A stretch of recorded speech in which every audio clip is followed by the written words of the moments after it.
বিশ্বনবী সাল্লাল্লাহু আলাইহি ওয়াসাল্লাম বক্তৃতা দিচ্ছিলেন, এবং সময় মজলিসের সাইড দিয়ে একজন লোক দাঁড়িয়ে গেলেন। তার নাম হলো সাইয়েদানা জারির রাদিয়াল্লাহু তাআলা আনহু।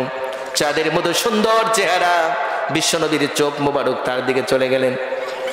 টাটকা যুবক, বিশ্বনবীর যুবক সাহাবীকে দেখে তিনি বললেন, হে জারির, তুমি দাঁড়িয়ে রয়েছো কেন? তিনি বলেন, ইয়া রাসূলুল্লাহ, জায়গা হচ্ছিল না। বিশ্বনবী তার গায়ের চাদর মোবারক খুলে তার দিকে নিক্ষেপ করে বললেন, জারির রে, যেই জায়গা পাও আমার চাদর মোবারক বিছিয়ে তুমি বসে পড়ো। বলেন আল্লাহু আকবার। জারির রাদিয়াল্লাহু তাআলা আনহু বিশ্বনবীর দিকে তাকিয়ে চোখের পানি ছেড়ে দিয়ে চাদর মোবারক বারবার চুম্বন করলেন। ইয়া রাসূলুল্লাহ, আপনার চাদর মোবারক আমাকে দিয়েছেন, এত বড় ক্ষমতা আমার হয় নাই, এত বড় দুঃসাহস আমি প্রদান করি না যে আপনার চাদর মোবারক বিছিয়ে পৃথিবীর কোনো মানুষ বসতে পারে। সুবহানাল্লাহ বলেন। এই ছিল সাহাবীদের ভালোবাসা বিশ্বনবীর প্রতি। আর বিশ্বনবী সাল্লাল্লাহু আলাইহি ওয়াসাল্লাম তাকে ভালোবাসলেন কেন? টাটকা যুবক আমার ভাইরা, বিশ্বনবীর দিকে তাকাইয়া জারির রাদিয়াল্লাহু তাআলা আনহু চাদর মোবারক চুম্বন করেন আর বললেন, আকরামাকাল্লাহু কামা আকরামতানি ইয়া রাসূলুল্লাহ। হে রাসূল, আপনি আমাকে যেমনি ভাবে ভালোবাসা দেখিয়েছেন, মহব্বত দেখিয়েছেন, আমিও দোয়া করি আপনি আমাকে যেইভাবে ভালোবাসা দেখিয়েছেন আল্লাহ যেন আপনাকে তার চাইতে বেশি ভালোবাসা দেখান। বলেন সুবহানাল্লাহ। এই জন্য যুবকদেরকে আল্লাহ যেমন ভালোবাসেন, রাসূল আকরাম সাল্লাল্লাহু আলাইহি ওয়াসাল্লাম তেমনি ভালোবাসতেন। এই জন্যই ইসলামের সবথেকে বেশি অবদান রেখেছেন যুবক এবং তরুণেরা, এবং চিরকালই রাখবে। তবে হ্যাঁ, বৃদ্ধদের মন খারাপ করবার কিছু নাই, বৃদ্ধরাও তো এই যুবক বয়সটাকে পার করে এসেছে, তাই না? বৃদ্ধরাও তো এই যুবক বয়সকে পার করছে না। সুতরাং যারা বৃদ্ধ হয়েছেন তারাও তো যুবক বয়সে ইসলামের পথে কাজ করেছেন, তাই না? আল্লাহ এবং আল্লাহ রাসূল আপনাদেরকে মহব্বত করেছেন তখন।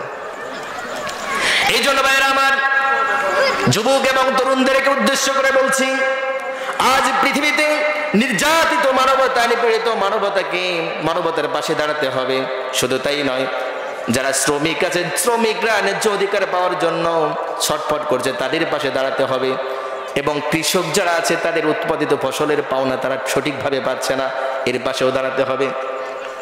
নির্যাতিত নিপীড়িত মানবতার পাশে সারা বিশ্বে যত মুসলিম মুসলমান আছে তাদের পাশে দাঁড়ানোর জন্য সর্ববৃহৎ পৃথিবীর মধ্যে Bosnia, Chechnya, Algeria, ফিলিস্তাইন, Philippine, Bhutan, Burma এবং শুধু তাই নয়, কাশ্মীর সহ পৃথিবীর যেই সমস্ত জায়গার মধ্যে মুসলিম মুসলমান রয়েছে তাদের পাশে দাঁড়ানোর জন্য সর্ববৃহৎ কাজ করতে হবে, সর্ববৃহৎ কাজ করতে হবে।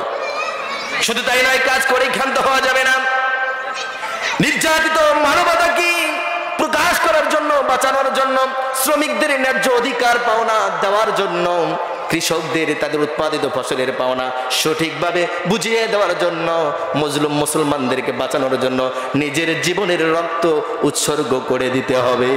কথা বলেন, নিজের জীবনের রক্তগুলোকে উৎসর্গ করে দিতে হবে। আজকে অনেকেই বলে থাকেন যে মুসলিমের যারা মুসলিম মুসলমান ছিল, যারা জালেম ছিলেন, জালেমদেরকে উৎখাত করে যারা আজকে রক্ত বিলীন করে আহত হয়েছে, অনেকে বলেন তারা শহীদি না, অনেকে বলেন তারা শহীদি না। কেন?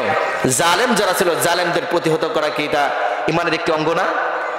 জালেমদেরকে প্রতিহত করা ইমানের অঙ্গ না?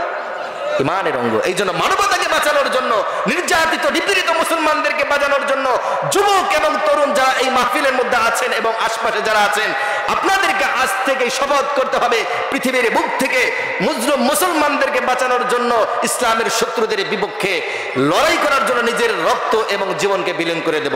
রাজি আছেন না ইনশাআল্লাহ? আল্লাহ তাআলা আমাদের সকলকে কবুল করুক, বলেন আমিন। এই জন্য ভাইরা আমার, বিশ্ব নবী বলেন,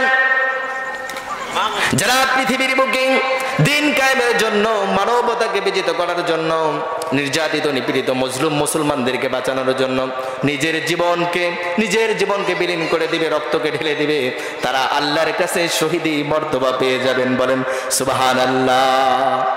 আল্লাহ রাব্বুল আলামিন কোরআনুল কারীমের মধ্যে বলেন, ওয়ালা তাকুলু লিমান ইউকতালু ফি সাবিলিল্লাহি আমওয়াত বাল আহইয়াউ ওয়ালাকিন লা তাশউরুন। এই পৃথিবীর বুকে যারা দিন কায়েমের জন্য, মানবতাকে বাঁচানোর জন্য, নির্যাতিত নিপীড়িত মুসলমানদেরকে বাঁচানোর জন্য নিজের জীবনকে বিলীন করে দিয়ে নিহত হয়েছেন, তাদেরকে তোমরা মৃত বলো না, তাদেরকে মৃত বলা যাবে না।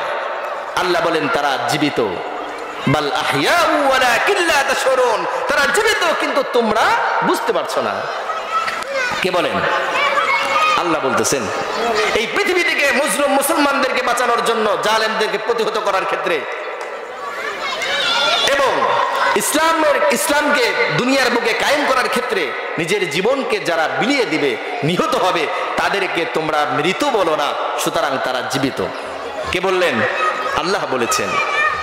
এই জন্য ভাইরা আমার, রাসূল আকরাম সাল্লাল্লাহু আলাইহি ওয়াসাল্লাম বললেন, এই পৃথিবীর বুকে দিন কায়েমের জন্য যারা শহীদ হওয়ার জন্য তামান্না করবে, আশা রাখবে, শহীদ যদি নাও হন, জ্বরেও যদি আক্রান্ত হয়ে মৃত্যুবরণ করেন, তথাপিও তাদেরকে শহীদি মর্তবা দান করা হবে।